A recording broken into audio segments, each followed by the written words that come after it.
Hello Kamath learners! Our topic for this week's video is all about converting ratio into fraction, fraction into decimal, decimal into percentage, and vice versa. So without further ado, let's get started. So number one, ang gagawin natin muna is uunahin natin convert the ratio into its fraction form, decimal, and percentage form. Okay, so sa number one, 3:4. So guys, ang ratio at fraction, pareho lang. Kung ano yung nauna, halimbawa 3, yun din yung magiging numerator. At yung 4, yun yung magiging denominator.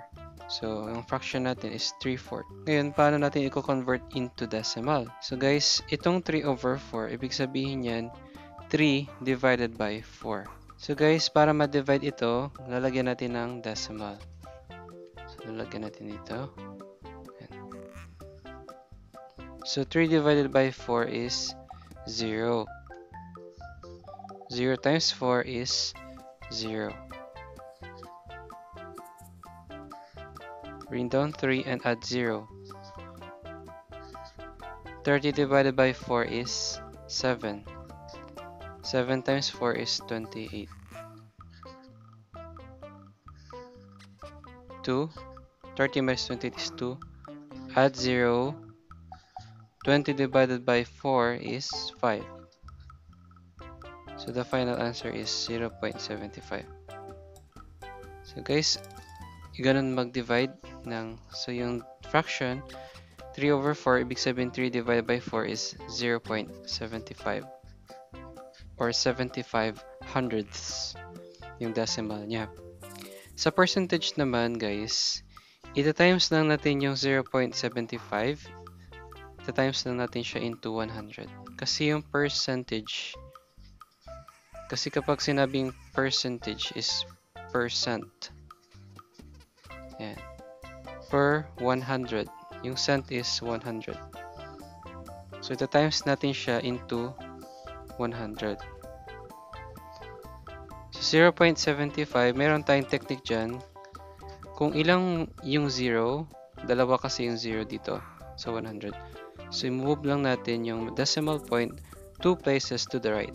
1, 2. So, the percent is 75%. Tandaan nyo guys, percent per 100. So, ibig sabihin, i-multiply natin tong decimal into 100. Yun na yung pinaka-percent niya. So guys, ang 3/4, ang 3:4 is pareho lang sa 3/4 and pareho lang siya sa 0.75 o 75 hundredths. Sa percentage, 75%. Pare-pareho lang yan guys. Iba-iba lang yung form niya. So, dito tayo sa number 2. 1:2. Ang fraction form yan is 1/2 or 1/2. So, ganun lang guys. Kung ano yung mas nauna, be careful tayo. Kung ano yung mas nauna, 1, yun yung numerator. Yung pangalawa, 1:2, kasi yung 2 yung pangalawa, yun yung denominator niya. Okay? 1/2. Tapos yung decimal niya, i-divide lang natin ang 1 divided by 2. So assuming na marunong na kayong mag-divide ng decimal, ang answer dito is 0.5 or 0.50. Actually, kahit wala na yung 0, 0.5. Okay lang kahit wala dito. And then yung percentage, yung 0.50, move lang natin 2 places to the right. So 1, 2. So the final answer is 50%. Again guys, ang value ng 1:2, 1/2, 0.50, and 50% is pare-pareho lang. Iba-iba nga lang ng form. Okay? How about number 3, 1:4? You guessed it right. 1/4. And then, decimal is 1 divided by 4 is 0.25. Tapos yung 0.25, times natin sa 100 or yung shortcut natin, 2 places to the right. Kasi dalawa yung 0 sa 100. So, ang percent niya is 25%. Okay, how about number 4? 2:5. Ang fraction form niya is 2/5. Okay? How about the decimal? So, 2 divided by 5, ang ating answer is 0.40. So, assuming guys na marunong na kayong mag-divide ng decimals. Okay? 40% guys kasi 2 places to the right. So, nakukuha nyo na ba yung pattern? Paano mag-convert? Madali lang siya guys. I-move lang natin 2 places to the right kasi dalawa yung 0. I-times natin sa 100 yung 0.40. Ang sagot is 40%. How about the last? 4 is to 5. Ang fraction form niya is 4/5. At kapag i-divide mo ang 4 divided by 5, kasi 4/5 ang ibig sabihin niyan, ang 4/5, ibig sabihin is 4 divided by 5. The answer is 0.80. And then moving 2 places to the right, the final answer ng percentage is 80%.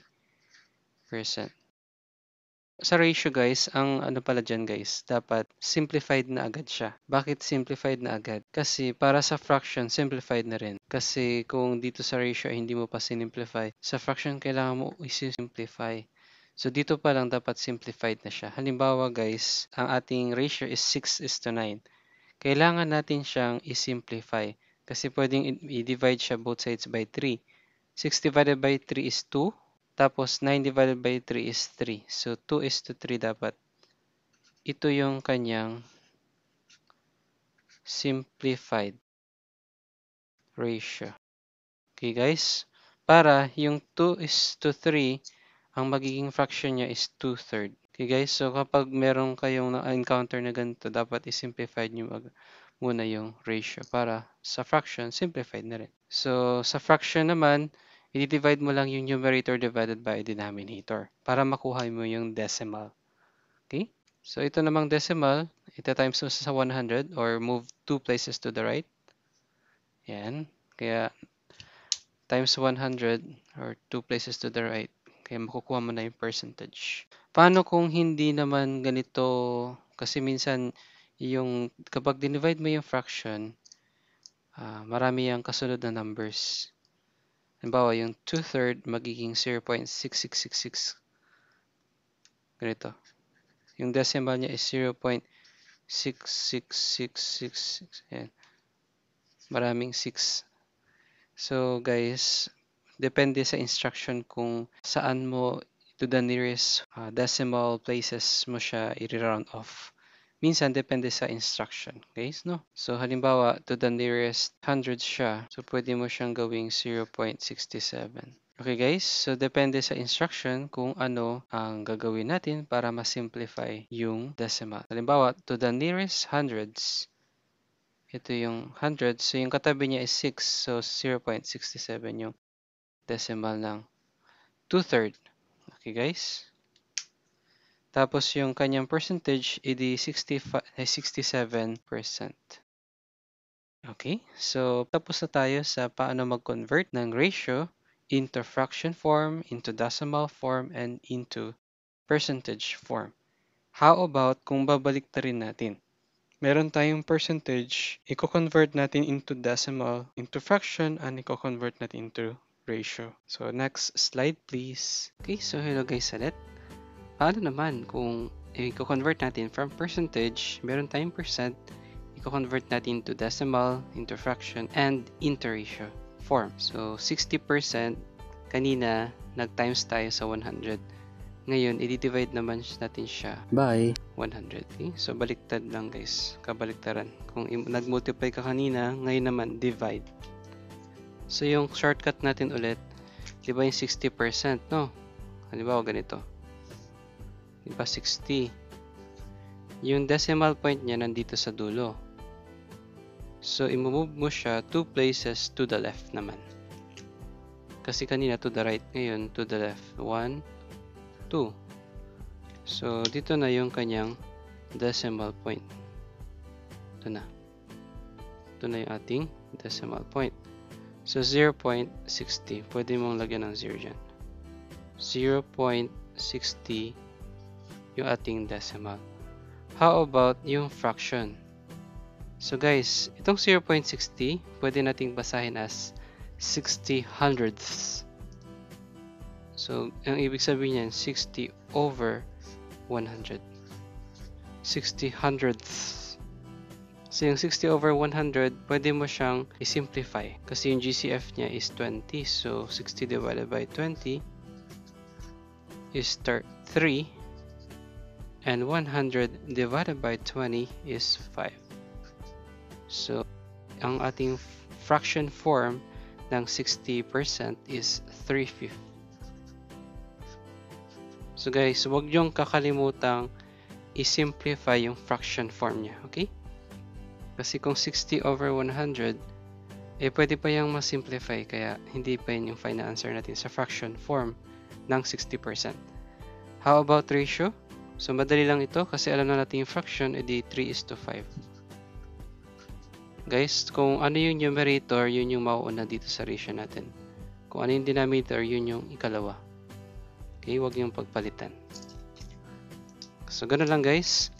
From percent to decimal. From percent to decimal. I-divide lang natin siya by 100. Divided by 100. Into percent into decimal yan. Ngayon, decimal into fraction. So, basahin natin as 60 hundredths. Ibig sabihin nun, 60 over 100. Tapos, bakit dinivide natin sa divided by 20 over 20? Kasi sinimplify natin itong fraction na to. At ito yung GCF niya. Paano natin nakuha yung GCF? Kasi alam natin kung paano mag-prime factorization at nakuha natin yung GCF niya is 20. Kung hindi mo pa napapanood ang video natin tungkol sa GCF, LCM, LCD, I will give the link on the description box below or pakicheck itong video na to mamaya. Pero patapusin muna itong video na to, okay? So guys, dito na tayo sa number 2, 20%. So paano natin magko-convert ito into decimal? Move 2 places to the left, guys. So ito, direct na natin, no? Kasi dito yung decimal point niya. So to the left, 2 places, 1, 2. So 0.20 yung ating decimal. Alam natin sa pwede nating basahin is to as 20 hundredths. So ibig sabihin 20 over 100. Ngayon pwede pa nating masimplify yon, yung 20 over 100. Divide natin both sides by 20. Ang sagot is 1/5. Okay, so assuming na marunong na kayong mag-simplify ng fractions. So yung 1/5, alam na natin, madali lang yung ratio kasi kakopy lang natin. 1:5. How about number 3, 12.5%? Again, move the decimal point 2 places to the left kasi divided by 100. So guys, be careful tayo dito. Yung decimal point niya wala dito sa pagkatapos ng 5. Nandito siya. Okay? Ito yung decimal point niya. Ngayon, 2 decimal places to the left kasi divided by 100. So, ang ating decimal is 0.125. Okay?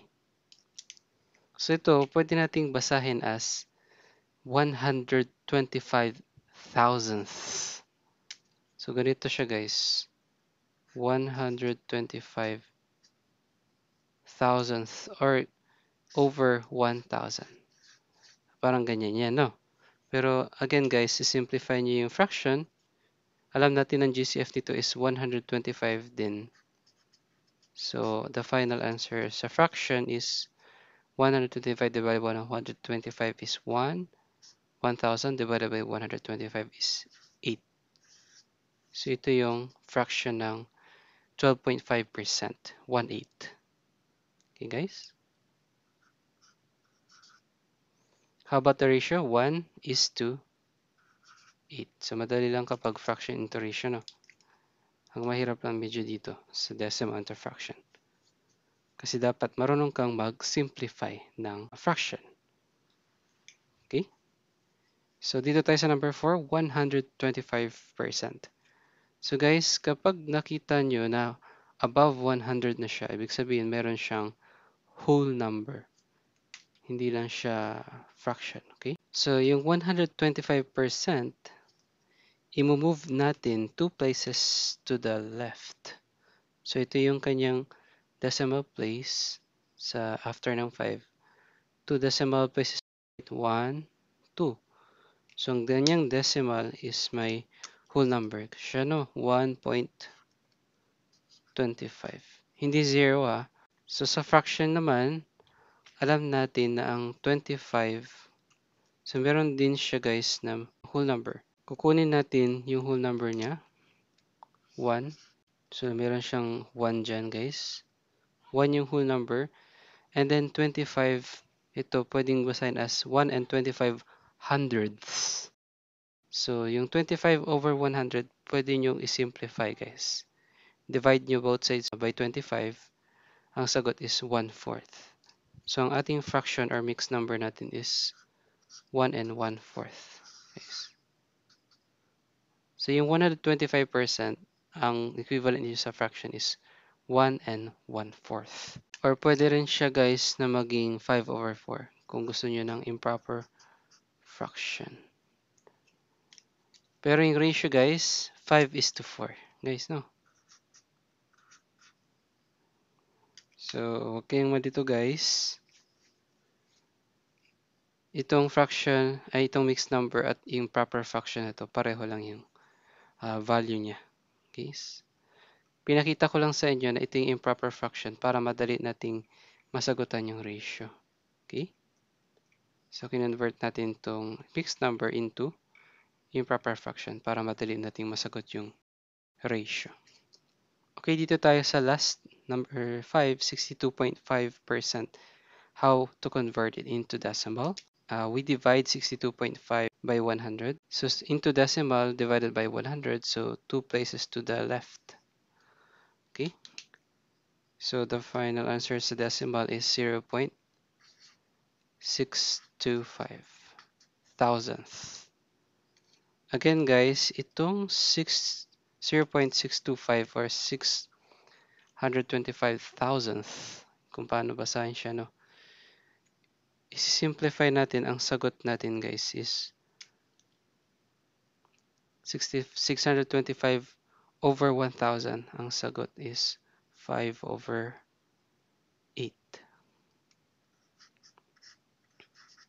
Okay? Tapos itong 5/8, kung i-convert natin into ratio, siyempre 5:8. Okay ba? So, malino ba guys, paano mag-convert? So, kanina guys, nag-multiply tayo ng 100 from decimal into percentage. Ngayon naman, dito sa percentage into decimal, nag-divide tayo by 100. So, yung 60 divided by 100, ang shortcut natin guys ulit, kung ilan yung 0, yun yung ilang decimal places mo ikikilos. So, dahil ito ay division to the left. Kung multiplication yan, to the right, yung pag-move. So, kunyari yung 60% ulit guys, dito yung decimal point niya, to the left siya kasi divided by 100. Nandito na yung ano niya. Kaya naging 0.60. Hindi kagaya kanina pa right tayo kasi multiplication by 100. Multiplied by 100 yun. Ating decimal. Okay, so maraming salamat sa panonood ng video na ito. Kung nakatulong sa iyo, please like and share to your friends and classmates.